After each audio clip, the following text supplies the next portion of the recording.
Hi, everybody. Yeah, excited to share kind of progress and latest developments on the Powergate. And I know that a lot of people in this audience are new. I gave a pretty in-depth overview of what the Powergate is in a presentation a few weeks ago. And you can find that from Filecoin. It's on their Twitter account and on their YouTube channel. Also, I'll share a link to our documentation at the end that we also have that video there. So you can go review that if you want to get more. But I wanted to give kind of this brief overview. So let me start by sharing some slides with you. So yeah, I'm talking today about a technology called the Powergate. So for those of you who haven't been following our work, the Powergate is what we call an API-driven solution for developers to deploy Filecoin and IPFS as a multi-tiered storage system into their applications. And so the really kind of interesting things inside the Powergate are that it helps you manage both a Filecoin node and IPFS node, primarily for storing data, not doing the mining of other people's data, but storing your own application's data. And then it has tools to help you manage the long-term state of that data. So you can create deals, you can repair those deals, you can renew those deals. And then also very interesting inside of the Powergate is it's really meant to deploy into systems where there will be different roles or many different users that system's trying to manage. And so the Powergate can spin up many wallet addresses that you can map to users, and those users become sort of siloed within the Powergate where they can use their own balance of Filecoin and manage their own their own data on both IPFS and Filecoin nodes. So it looks roughly like this. So if your application is on the right, wherever you happen to be running that application, and the map in the middle is your system that you've built to deploy this application. I'll show you an example in a minute, which is actually a node-based application. So you could imagine your app running here, and you actually want to be able to leverage data on IPFS and or on Filecoin. You can put your application here and use the Powergate, which is sort of this set of nodes on the right, and the Powergate helps you deploy and manage all of those. And I'll come back to this FFS little dark box because that's what actually maps to your users in your system, whether that's users in your application or users in your company that are all sharing resources. And so the Powergate breaks it up. If you've ever used a caching system on a server, for example, where you're actually storing data on different layers of the cache, that kind of multi-tiered storage concept is what we've built with the Powergate. But here, instead of say having hot storage be memory and cold storage be the hard drive, here we say basically hot storage is IPFS, so network available data. And cold storage is Filecoin, so long-term secure persistence. And then the Powergate helps you move data between the two seamlessly. So requests can come in over IPFS or over HTTP, and that data can be pulled back out of Filecoin if it's not available already in the hot layer. This is all driven by APIs, like I mentioned, and it has a lot of tooling about how you run those APIs. And so one of the core pieces of tooling is the storage configuration. And so storage configs, there's a default storage config per user in your system, but you can also create new storage configs for every deal that you create. And those storage configs declare how this new data that you're storing should be managed on IPFS and how it should be managed on Filecoin and what the connection between those two are. And so by default, all data will be persisted on Filecoin and made available over the IPFS network. So here on IPFS, this hot layer, it's enabled, and the cold layer on Filecoin is also enabled. There's some other really neat settings in here in that longer video that I mentioned. I go through the details of this. It's also in our documentation. But for example, allow unfreeze. If you ever decide to expire it from the hot layer, this just makes it so that it won't automatically go and retrieve it out of the cold layer. If a request comes in, you would have to manually pull it back into the hot layer. You could set this to true, and then the Powergate would sort of fluidly move it between the two. And there's a lot of other neat things here, number of miners, so replication that you want for your data, countries that you want it to be stored in or not stored in, whether you want Powergate to automatically renew if a deal is going to expire, things like that. And there's a bunch of companies already building on the Powergate today. And so with that, let me do a little bit of sharing with you on what we're up to. So the first thing I'm going to do is show you the running the Powergate. So the Powergate you can run with two different modes right now. So you can run it on testnet, which is all of the global miners setting up their rigs and testing the network. And you'll get the experience of running what Filecoin will feel like when mainnet launches. So the duration of deals, the cost of deals, that whole flow. We also have what we call the DevNet, which is embedded in the Powergate. And when you run DevNet, it stands up local miners with some of the kind of like heavy lifting of miners simulated, so that the network runs really fast and you don't have to wait for deals to clear on the network. And it's very tunable, so you can choose how many miners you want to run, how quickly you want them to confirm deals and store it.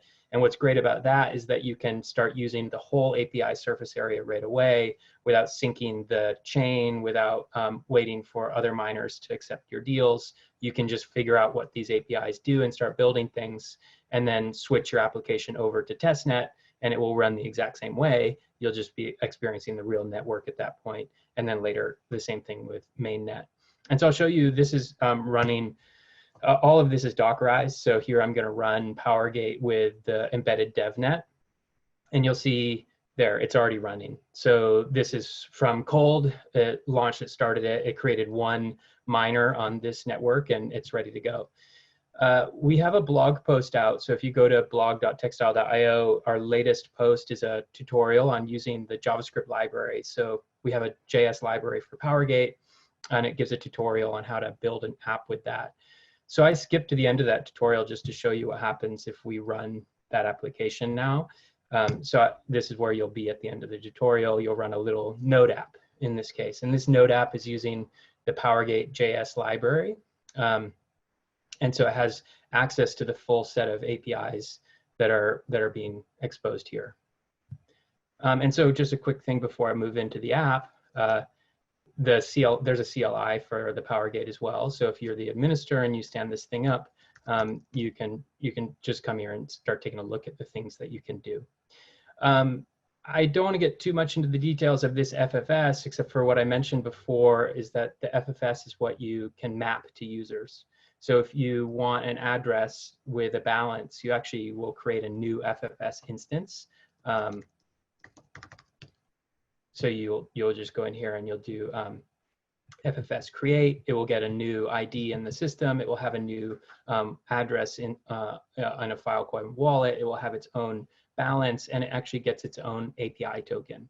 And that token lets you then hit this API only from a user that has access to that token. And that's what we're going to show now that this app is running. So let me jump one more time to the browser. So, right, so this is our documentation. This is the blog post I mentioned. You can go find that. But this is the app.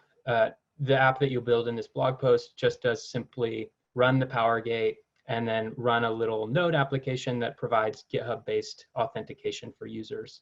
The app is cool because it's already hitting the Powergate APIs.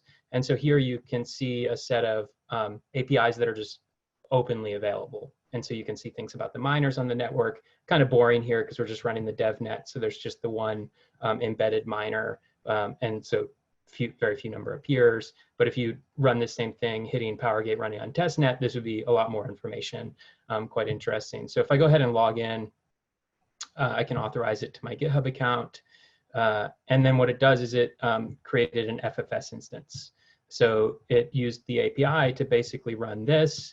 It gives me a new ID in the system, and you'll see that it has no balance right now. I mentioned before the storage config. You see this account, this FFS instance mapped to my GitHub user has this default config. So you could let the user then change what they want their default config to be, all that good stuff. But this balance list, okay, so my instance has one address on the network. in DevNet, and same thing on testnet, you'll want to just create some balance there. And so actually Powergate goes and does that for you at DevNet. And so if I refresh this, it would have had time to make me a, I don't know what that is, a trillionaire in fake Filecoin here. But that makes it so that I can make deals with this embedded miner. You'll do the same thing on testnet. On mainnet, obviously, you'll need real ways to fund each of these addresses. Okay, so all right, so now this user has basically all the machinery to do things on their own, create their own deals, store their own data. We didn't build it into this app example. It's there in the JavaScript library to do things like you could have a drag drop file upload here, and it would use this instance to store files for this user. But for now, what I'll do is I'll just show you how to do it over the command line using the same user. So what I did is I spit out the authentication token for this FFS instance, and I'm just going to do a couple of things. So if you, well, let me show you without this first. So if I go and try to look at the info for the FFS instance, it doesn't know which instance I'm talking about. So if I just set an environmental variable here that it will use for all other calls in this little example, now if I run info with that token, that info about this FFS instance matches exactly this user in the browser. They're the same one. So now I can start doing things for my GitHub user. So for example, I might want to do this command to add to hot. So basically this command, you'll see it in the documentation a bit. This basically stages data to create deals with. So the Powergate likes to create deals from data that is already on IPFS, already available over the IPFS network. So this example data that I'm going to use, let me just show you. It's just some cut and paste from our documentation. So if I want to add this to Filecoin using the Powergate, I can use this add to hot to just stage it in on IPFS. So now it's there. It has a CID that I can use. So now I can do a push, and if I throw this watch flag on, it means that it will monitor the status of this deal. And so it'll sit here waiting. Now, if you're running this on mainnet, or for now, if you're running this on testnet, this can take some time. And so you can actually, you can skip the watch piece, and you can just poll and look for changes to the status of this. Running on DevNet is quite quick. You have some different settings for how fast you want to run this on DevNet. On this one, I think it takes maybe 30 seconds or so to negotiate with the miner. The miner gets the data, confirms the deal, sends all that information back, and there now I have some success.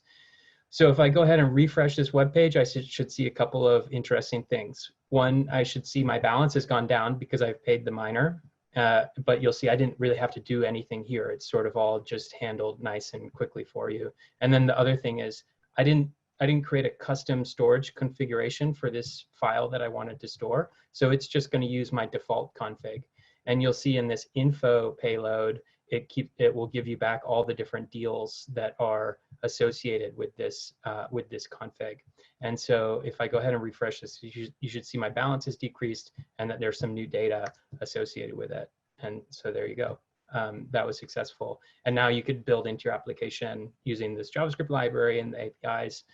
You could actually display all the files. You could display their balance and all that good stuff. So it's a really quick way to start integrating a pretty powerful set of APIs into JavaScript-based applications. And I definitely invite you to come check out the documentation because it's not limited to that. We have a really complete CLI for writing scripts or using it in the terminal. We have, like I mentioned, the JavaScript library, and there's also a Golang client. So if you're building Go applications, you can use the library, the Powergate library directly, or you can use the client library to hit it exactly like this JavaScript library is. It's all gRPC-based APIs, so you can ask for other clients too. It shouldn't be that hard. And then last thing I wanted to say there was, oh, well, I guess the last things I want to say are just, find us in the Filecoin Slack. I'm just Andrew Hill. I think if you search for Andrew X Hill, you'll find me. Definitely check out our docs and our blog if you want to read that tutorial. And we're here to help you build cool stuff. So that's my presentation.